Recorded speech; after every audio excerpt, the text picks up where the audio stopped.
যেহেতু কুরবানি একেবারে আমাদের সন্নিকটে, সো এই কুরবানি নিয়ে আমাদের মধ্যে অনেক ধরনের প্রশ্ন রয়েছে এবং বিগত কয়েকদিন ধরে আমার ফেসবুক পেজের বিভিন্ন স্ট্যাটাসে, আমার মেসেজ অপশনে অনেক ভাই, দিনী ভাই এবং বোনেরা অনেক প্রশ্ন করেছেন।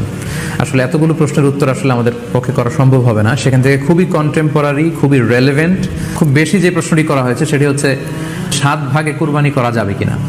এই ধরনের প্রশ্ন কিন্তু আমরা আগে শুনতাম না। রিসেন্টলি কিছু কিছু স্কলারদের আলোচনা বা এতে করে লোকজন হয়তো বিভ্রান্তিতে ভোগেন কিংবা একটা ধোঁয়াশা তৈরি হয়, ফলে এই প্রশ্নটি করা হচ্ছে। আমরা আবহমান কাল থেকে আমাদের প্রিয় মাতৃভূমি বাংলাদেশে হয়তো ছাগল কুরবানি দিয়েছি অথবা গরু কুরবানি দিয়েছি সর্বোচ্চ 7 ভাগে। এ নিয়ে আগে সংশয় ছিল না। ইদানিংকালে অনেকের মধ্যে এই বিষয়ে সংশয় জেগেছে। কেউ কেউ বলে থাকেন যে ভাগে যদি কুরবানি দেওয়া হয় 7 জনে মিলে, গরুতে বা মহিষে বা উটে, এই ভাগে কুরবানি হবে না, এটা অনেকে বলে থাকেন। এই কথাটি আসলে ঠিক নয়। এ ব্যাপারে সহিহ মুসলিমের একটি হাদিসকে আমরা এখানে উল্লেখ করতে চাই।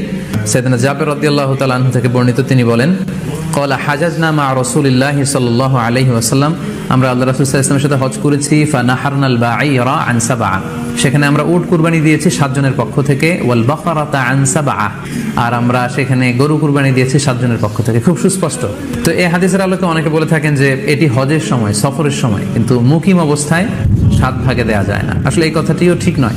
সুনানে আবু দাউদের আরেকটি হাদিসে এসেছে যেখানে আল্লাহ রাসূল সাল্লাল্লাহু আলাইহি ওয়াসাল্লাম সুস্পষ্ট বলেছেন, সেখানে হজ বা কোনো সফরের উল্লেখ নেই। সেটা হচ্ছে জেনারেল স্টেটমেন্ট, অর্থাৎ আল বাকারাতু আন সাবআ, গরুতে সর্বোচ্চ 7 অংশ দিয়ে কুরবানি দেওয়া যায়।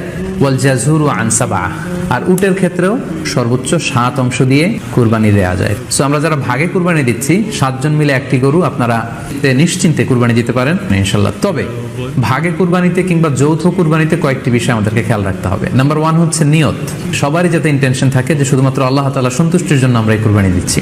এখানে কয়েকজনের যদি ইন্টেনশন থাকে যে আল্লাহর সন্তুষ্টি, অন্যজনের যদি নিয়তে ঝামেলা থাকে, তাহলে কিন্তু কুরবানিটা প্রশ্নবিদ্ধ হয়ে যাচ্ছে। কারণ ইন্নামাল আমালু বিন্নিয়াত, মানে ইন্নামা সাওয়াবুল আমালি বিন্নিয়াত, সমস্ত কাজের প্রতিদান দেয়া হবে আপনার ইন্টেনশন বা নিয়তের উপর ভিত্তি করে। সো এজন্য যারা খুব বেশি মুখলেস, খুব বেশি মুত্তাকি, তারা অনেক সময় যৌথ কুরবানি দিতে চান না। তো সামর্থ্য না থাকলে ছোট একটা ছাগল দিয়ে তারা একাকি কুরবানি দিতে চান। The safe, he want to be in the safer side.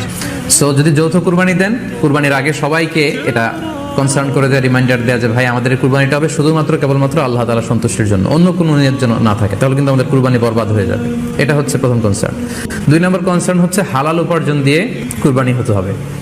যৌথ কুরবানিতে কেউ কেউ যদি এমন থাকে যাদের উপার্জন হালাল না, সেই কুরবানি কিন্তু আল্লাহ তাআলার দরবারে কবুল হবে না। যৌথ কুরবানিতে কারো যদি এটা থাকে যে আমার গরুটা সবচেয়ে বড়, আমাদের গরুটা এলাকার সবচেয়ে বড় গরু, এবং সবাইকে বলে বেড়াচ্ছে যে এইবারের গরুটা সবচেয়ে বড় হয়েছে, তো এই জাতীয় যদি লৌকিকতা প্রবণতা কারোর মধ্যে থাকে,